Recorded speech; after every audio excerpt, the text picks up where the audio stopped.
morning, South Africa, and welcome to the Young Conversations on the one and only Young Catalyst. Now, you're probably wondering what's up with the shades. So there's two things. Let me explain it to you. We're setting the precedent for Young Catalyst. One, we're cool, we're feeling the vibes, right, panelists? Yeah. Secondly, for those of you that know, I work with disability as well, and there's stigma associated with sunglasses. So I'm just letting you know that there is no stigma if you're visually impaired. It's cool, it's the way to go, and welcome to our show of the health systems crisis in South Africa. Jackson and I were at the Public Health Association conference, and we were saying every year people meet, or we always have these discussions, right? But the health system is in a crisis, and what exactly are we doing about it? So to hear from two young people who are pushing solutions, I mean, kudos to you. And I think let's then move a little bit towards this health systems crisis, right? Nelly, I'm going to start off with you because the Northwest situation was, quite recent. Mm-hmm. Tell us a little bit about what you found, what really got you, really hooked, but also what you think needs to be done. Many people died in the line of fire, and how do we move from this as a country? I think what Northwest taught me is that the health system is connected to other parts of other departments in our government. So when we're looking at Northwest, it was a labor issue at first because people at the provincial depot were fighting for their rights and said they're not getting paid well, and of course they cited corruption in the in the Department of Health. Together with that, the community, and because there's no the ripple effect of that was that there was drug stockouts throughout the province. So the communities could not access the healthcare that they needed. People who were on ARVs or hypertension medication was running out. It caused a shutdown throughout the province, and there were service delivery riots because it's also a service delivery issue. And from that experience, I think what we saw is how corruption can actually kill people. And that for me was the hardest thing about the story, that in the end people died, innocent people died, only because they wanted to access healthcare. So you got me there, that corruption killed people. So it's not just the Nkandla that did it. And Jackson, I can see you dying to say something, but before you do, let me see, quickly tell us, were you in Northwest when that was happening, and how was that? I was not in the Northwest. Okay. I started covering the stock outs because we got a tip of the stock outs for some clinics. One of my colleagues, once was in the Northwest, and she got to visit family who actually lost a family member, and she was with that family member who died before it happened, who was carried out of the Mahlaba Provincial Hospital with a wheelbarrow because the hospital was shut down. And a few weeks later, Ponto was attending the funeral of that person. So she's really made it real for us, right, Joan? And I can see, Jackson, before you jump out of your seat, go and... No, it frustrates me. I just wanted to ask, what is it that you found when you went out there, that in this day and age, we're still crying about stockouts? I can remember as far as I was young, going to a clinic, I was turned away because there was no medication. They would give you just Panado. And I'm 32 years old today, and you still have the same problems of stockouts, of people being pushed to primary healthcare facilities in wheelbarrows. Same story that my friend went to. I lost my friend in September. He was being pushed in a wheelbarrow just to go to the clinic. I lost my sister this year in a hospital, where under circumstances where I feel I shouldn't have lost her. Specifically because I'm in the health sector. I saw situations which I didn't have the power to change. And why is it that till today, we're still facing the same issues that have been always there? Especially when you look at the fact that we've got better systems of running or managing our stocks today. So it raises the question, is it a matter of the personnel, management, people that we employ in these positions? Or is it because of we don't have money, as they always say, we don't have money? It's always, in most cases, it's always not having the money to pay suppliers, and with my experience in covering Northwest, I was speaking to a supplier, and he says we are trying to push even if they haven't paid us, but they know and understand that the consequences of patients not getting their medication. So it's also holding people in government accountable for their actions and where's the money that was budgeted for medication gone to. So, I mean, I'm going to play a little bit of a devil's advocate here just because I looked at financial management in the health system. And actually, there is no such thing as financial management. But Jackson, what you're also saying to us is, why is this continuing, you know? And Joan, I'm going to turn to you because you've worked on the cancer crisis or the cancer story that broke in KwaZulu-Natal. And could you take us a little bit through that and touch on both what Jackson and Nelly said? Sure. So the cancer crisis, I think, is a really good example of how the health system is failing patients at every turn. We started reporting on it last year, in June, when one of the last public sector oncologists, radiation oncologists, left Durban and its public sector, leaving the whole province with only 2 oncologists who were working in Pietermaritzburg. So that kind of was what got everyone's attention turned to this cancer crisis. So what we found when we started digging around and trying to find out how this happened, we found that the system had been so backlogged that you struggle to get diagnosed. The labs don't have money to test, whatever sample is sent to them. So it's at every single turn. Then you wait in the beginning when this crisis started coming out in the press. Patients were waiting for 8 months to see a specialist and 5 more months to get treatment. Where we're standing now, and specifically in KwaZulu-Natal, people are waiting almost a year to see a specialist and then they don't have treatment yet. So this is a really good example of how funding in the health system and the way we fund it isn't working properly. Because when things like this go wrong, the National Health Department has very little power over provinces to tell them to fix up their act, basically. The minister has very little power. And what came out of that is that something that we're doing to fix this is moving towards something like the National Health Insurance. But this cancer story really was an example of how the decentralized, the power given to provinces is too much, and the national can't do much to intervene. And so, Joan, did you work with any of the patients or interview any of them while you were doing the story? Yeah, we spoke to a whole a diverse set of patients.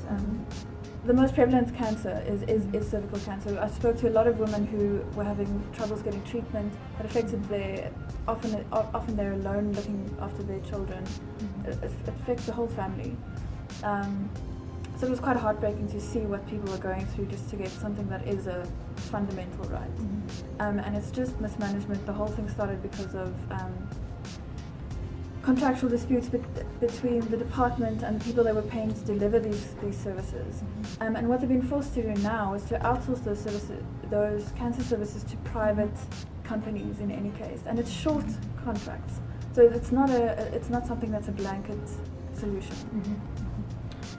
And I mean, it's a recent story that broke out, and I didn't really pose this to you before you came here, but we're talking a lot about the system which has collapsed. So we're talking about patients, we're talking about hospitals, we're talking about service delivery. I found it really fascinating that even the National Department of Health offices are not operational. We had the fire going on in Joburg, but I hear that in Pretoria now, even the glass doors don't open. That were put in a brand new building, not operational. What are some of your thoughts on that? Shakira, it's hard hitting. It's painful. I just recently found out that people in that building work until 1 o'clock because of the circumstances that they're facing within that building. So now we wonder, why are we struggling with our service delivery? Let me make an example. That building houses, when new medication comes into the country, it has to be registered in the country. That building registers this medication. We have a backlog of these registrations. Why is that? People are leaving work at 1 o'clock. But at the same time, can you blame them for leaving work at 1 o'clock? Who would want to leave home and go and work under those unhospitable circumstances? So what is the department doing? As we were talking off camera earlier, I was saying, why is South Africa becoming this nation of waiting until situations are so out of hand before we try and come up with solutions? Why do we resort to such extreme measures to try and resolve our issues that we face in South Africa, like the tweets that we're seeing over and over in South Africa? Can't we just find solutions before things get out of hand? I mean, they talk about these buildings and they say they've been writing memorandums, they've been writing to the right people to say we are struggling under these conditions.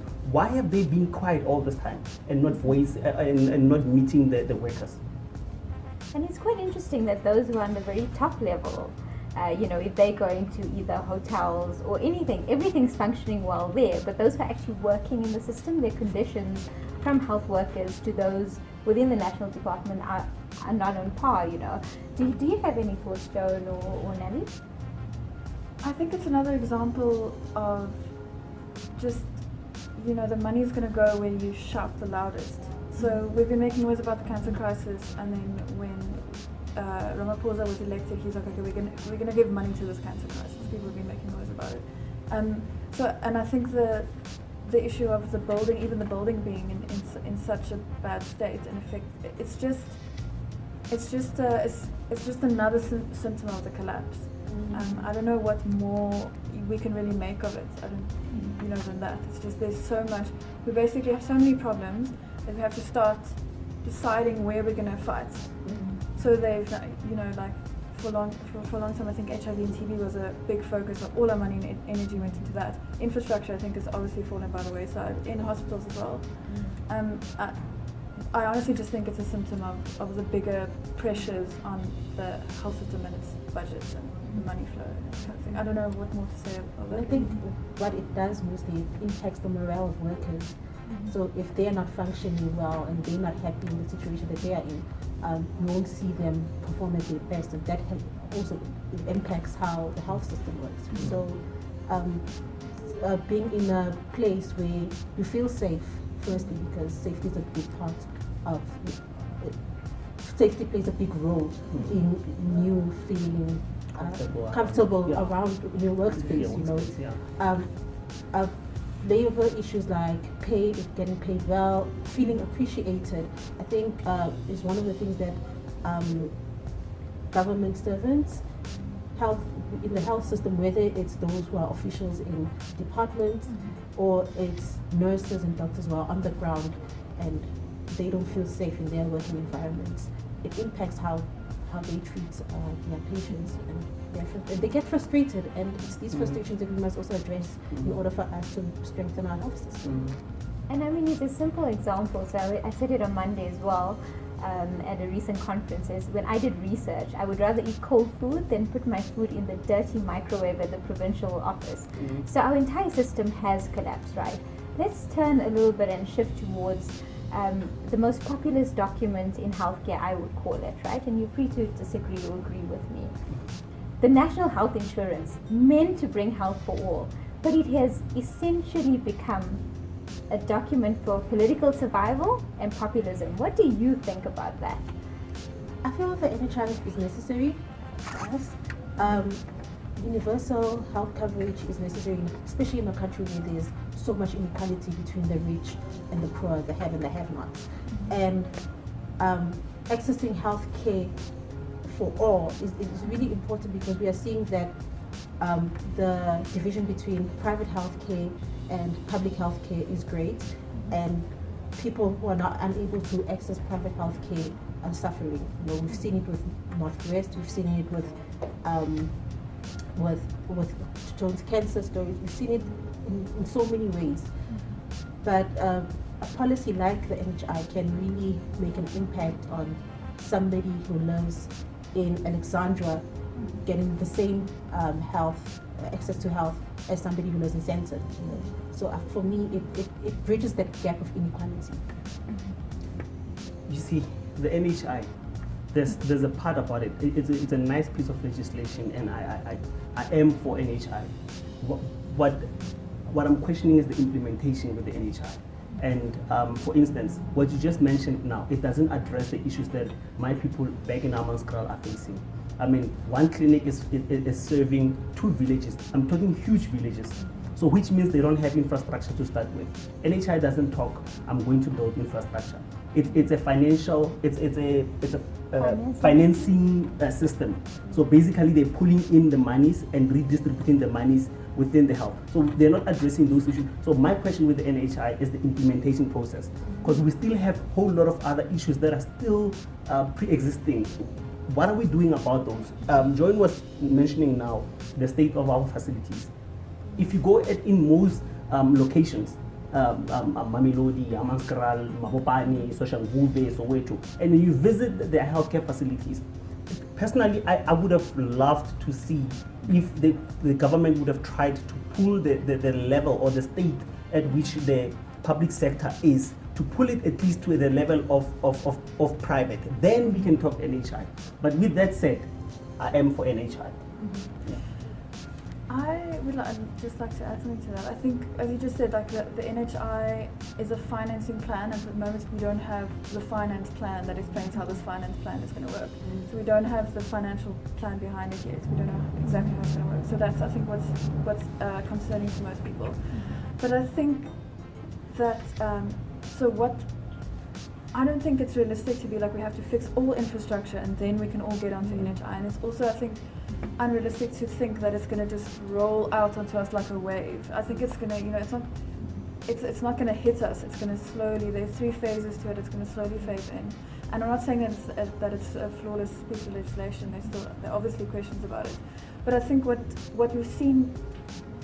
Some of the things that have been put in place are really working already. Like, for example, the Office of Health Standards Compliance. Mm-hmm. It's an office that was set up to measure whether each clinic will be evaluated by this OHSC, mm-hmm. And if they comply properly, they're allowed to give. Then government will buy services from them, and I think that will be a reason for people. For provinces to put money into their infrastructure, because at the moment, it's almost like what's the word I'm looking for? Maybe it's motivation. It's motivation for people to push their money in that direction. Because at the moment, what's happening is there's a national purse of money for health, and then each province gets a certain bite of that amount of money. But then there's no reason for them.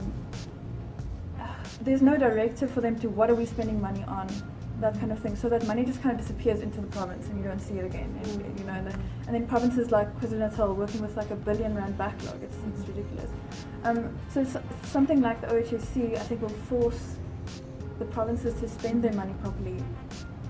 I think there's an argument to be made for that. And we've seen this Office of the Health Stand Compliance work really well with the Health Ombudsman and how he's monitoring and the quality of the health system and taking complaints from the public. They get like 700 complaints since the Ombudsman has been put into place.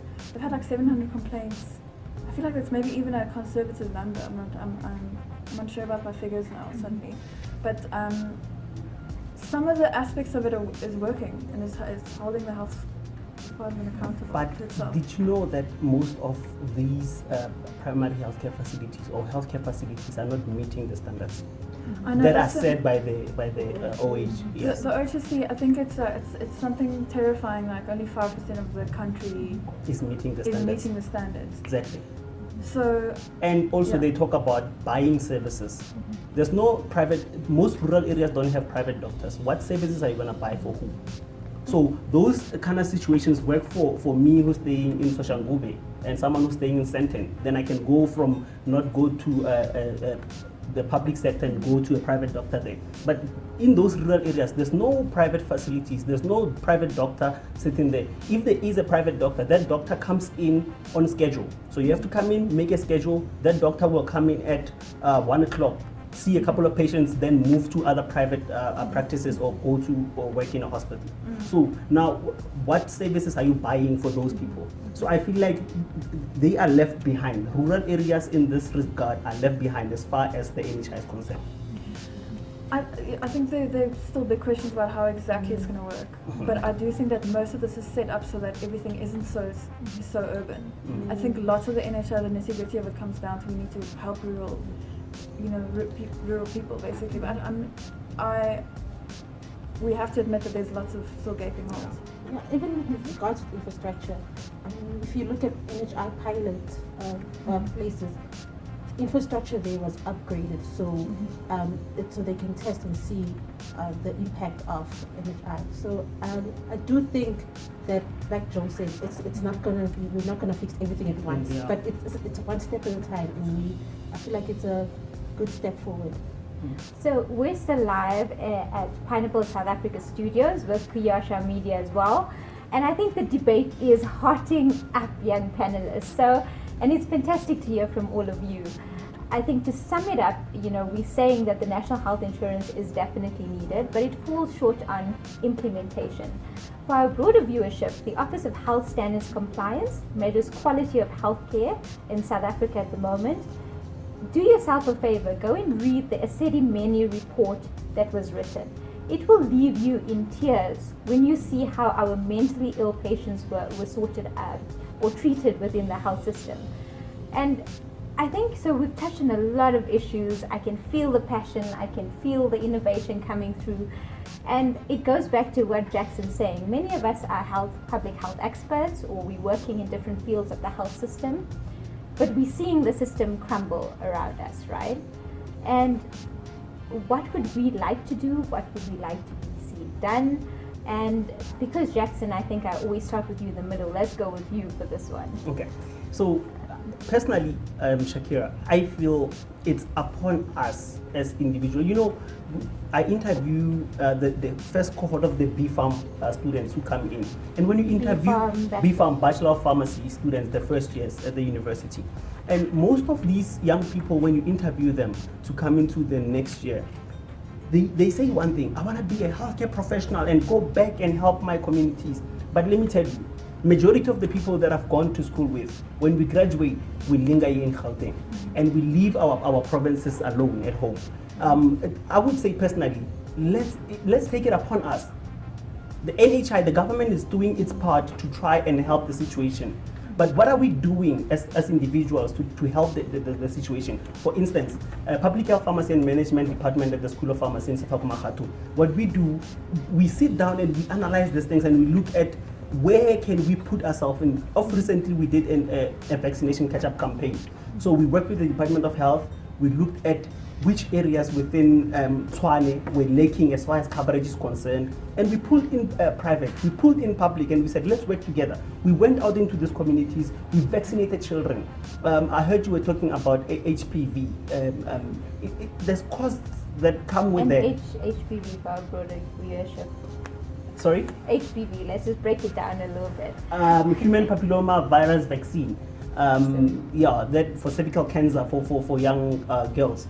There's costs attached to it.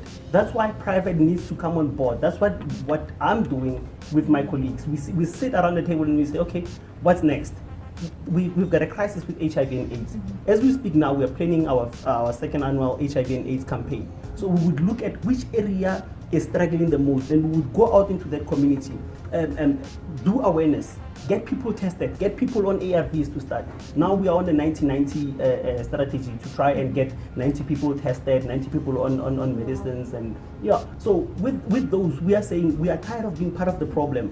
It's easy for us to sit here and say, NHI this, NHI that, but what are we doing? So that's why I'm saying it's upon us healthcare professionals.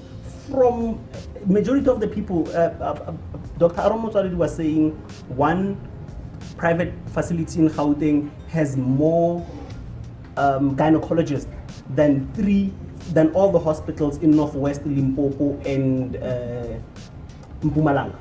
So there's so much inequalities, and it's upon those doctors to take it upon themselves and say, what can I do? Let me go out into that community. Let me give away a week of my time and go to that health facility and help out with the backlog of issues that they face in those facilities. Wow, Jackson, that's powerful. And Jackson's really, really humble as well. I mean, a shout out to Safawa Makati University the young people who are there are phenomenal. I mean, the activism I see just on social media as well. But Jackson, you leading a lot of this community work as a lecturer, you're building these young professionals. So salute to you, and you're such a role model and you're such an example. And in 20 years, I hope that the work you do in communities will bring the change that we want. Thank you, Shakira. Joan, I just like mixing it up, not going in a circle or how we speak, So Joan, going forward, what do you hope to do, and what do you think should be done, and how can we, as the 4 people sitting here, hold ourselves accountable in 20 or 30 years' time? That's an interesting question. I think as a journalist, all I can really do is spend a lot of time looking at legislation, asking the right questions, the difficult questions, making sure that we're looking at things from different angles, looking at how it's changing people's lives as it does get implemented. How is it affecting people? Make sure people know what the democratic systems are they can use if they want to oppose anything that's happening. That's all I can do really as a journalist, is to just hold whichever power is involved accountable. So that's how I would see it. Well, I don't think you should short sell yourself, because Joan says something powerful, don't you agree, Nelly and Jackson, that wherever you shout the loudest, that's where the money goes. So keep doing what you're doing. I think it's fantastic. And if you're addressing the cancer crisis or the Northwest crisis, you're making a change, and don't underestimate that. Nelly, when I read your bio, there was something very powerful in there that just resonated with me, but I think Jackson and I talked about it a little bit earlier this week, that you just want to bring healthcare to ordinary people. You want to make sure that people don't stand in 6-hour queues or lines, I believe. Tell us a little bit more about that, what you hope to do going forward. It would be great to hear. So like Tony said, as a journalist, we looked at it as the fourth estate, or rather as a watchdog of government. And I feel like those lines are there because people are not being held accountable, It's something that started from the top, and it's impacting those at the bottom. So for me, it will be writing those stories that are impactful and changing those people's lives, knowing that for people to keep trusting us as the media, to voice out their concerns or their problems, and helping them find their way to better healthcare. So I think, it's been one of the most exciting Saturday mornings of my life, and certainly I'm sure the viewers while they're watching as well. Thank you to the most brilliant young health minds in South Africa for joining us in studio, but you're also the catalyst of the future. And I hope that the next time we speak, we will not be in the crisis that we're in at the moment. Kudos, this is Young Catalyst, Young Conversations. Catch us on our future episodes.